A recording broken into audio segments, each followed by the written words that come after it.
Hey, my name is Warren, and by popular demand, hint hint, we'll be taking a look at this guy. Yeah. Him. Just bear with me with this review, okay?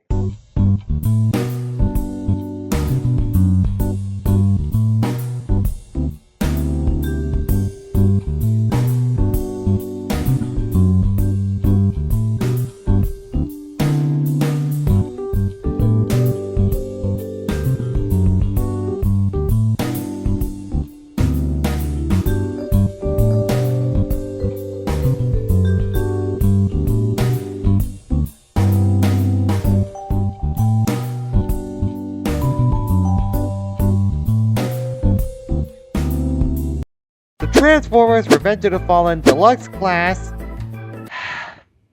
Blowpipe is part of a 2-pack with the Deluxe Class Revenge of the Fallen Sideways, and it's just a straight up repaint of the original 2007 figure Deluxe Class Dropkick. So why do I have this particular figure in my collection and showed it off in my Studio Series Megatron review at the last second? Well, it all started back in 2024, which was the year that I went to TFCon Baltimore. I had a lot of fun there, got to see a lot of booths, got to see a lot of Transformers, got to see a lot of booths that are carrying these Transformers. Don't remind me how much that Haslab Unicron costs. And I got to see a lot of people that are in these really cool costumes. Also, it was that particular convention that I met the man, the myth, the legend himself, Bolt Matrix. And for those of you who don't know who Bolt Matrix is, I envy you. He's a very talented YouTuber, highly recommend you check him out. I basically grew up watching him. Anyways, on my third day at TFCon, I came across the one little bargain bin that held this guy that is just sitting there, and it was that same bargaining bin where I got scrap metal.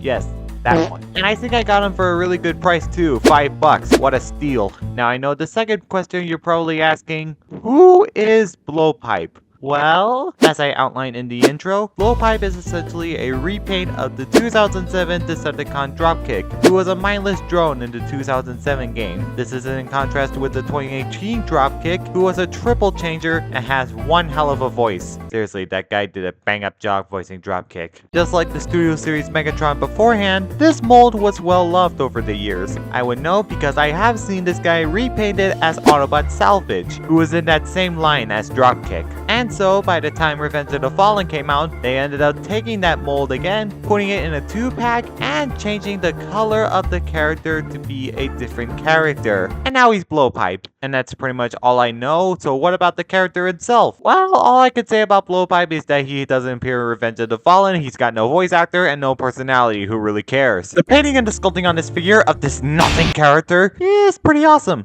Unlike the lack of color that is on the Studio Series Megatron that I took a look at previously, this figure's color scheme is nice and appealing, with all of its silver accents, the nicely painted black parts, and of course, the different color of blues. We got the lovely ice blue, at least I think that's ice blue, and of course the normal blue. On the original 2007 Dropkick mold, this guy did look a little plain. The blue on this guy is kind of what makes the figure worth the pickup, no pun intended. So I'm actually glad to see this color scheme carry over to this mold, which I prefer. And the head sculpt is really good. Got some nice detailing on the mask, it's cleanly painted, and he's got that little light piping for that extra bit of life.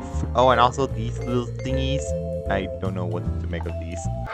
So the paint job on this guy is really cool, but the sculpting on this figure is what confuses me. Like, of all the drones to not have a Shockwave style mono eye, this is kind of weird. Even though I kind of got used to seeing the Bayformers designs, there is something so off-putting about some of the designs having just straight up chicken legs. I will give the designer some credit for sculpting in some mechanical detail right there on the chest. Looks really good in my opinion. And yeah, while he does have a ton of kibble all over him, I think that's accurate to his design. Is it like having a sheer amount of kibble all over the body? That seems about right. Although there are some parts of the figure that just do not hold in place very well. Also, the right shoulder has a tendency to unpeg sometimes. I'm sure you can fix this problem with some super glue or something. Now let's talk about his many accessories.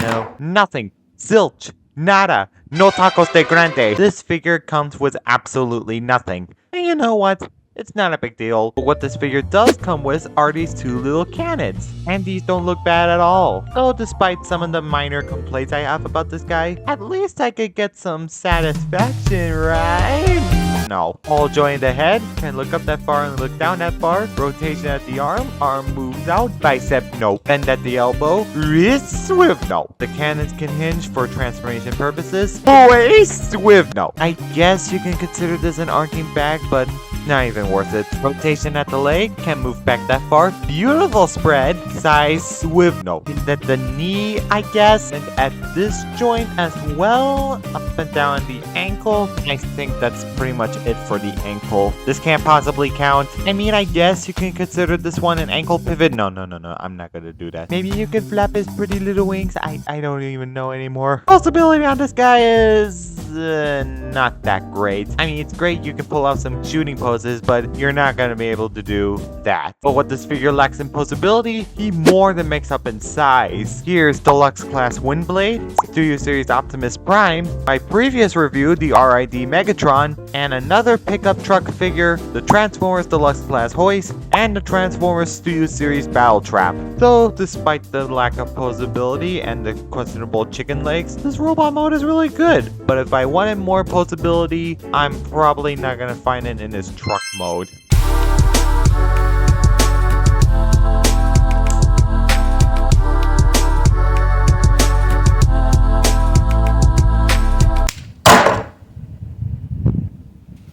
Motherfucker.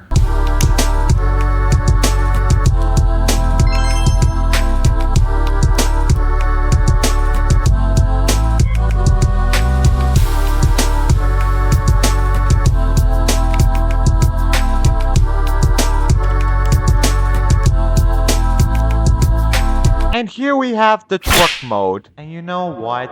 It is pretty good actually. Well, the majority of the blue is carried over in this mode and it fits together really well. No loose flaps here, everything holds together nicely. It's solid. And according to the TF Wiki, from what I've seen, this truck mode is supposed to represent a customized Chevy Silverado. If this is supposed to be a Chevy Silverado, then I'm the Pope.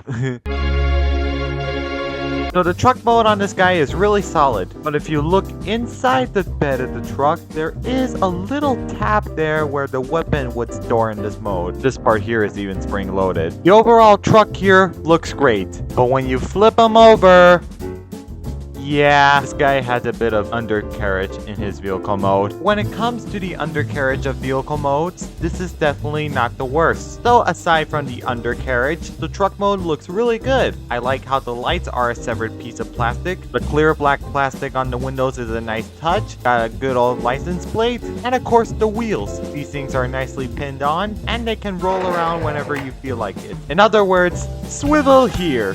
I gotta get my fix somehow. The truck mode kinda shrinks in this mode. Windblade, Prime, Metal Slug, Hoist, and Battle Trap. So let's get him back into his robot mode because overall, this guy's pretty good.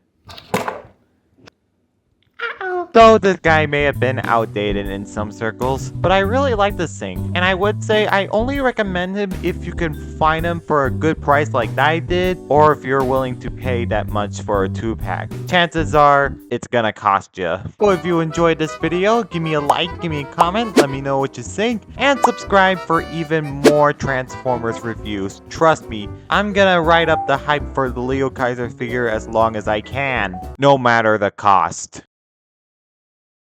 And if you guys are tired of Transformers reviews at this point, well, I got a lot of options.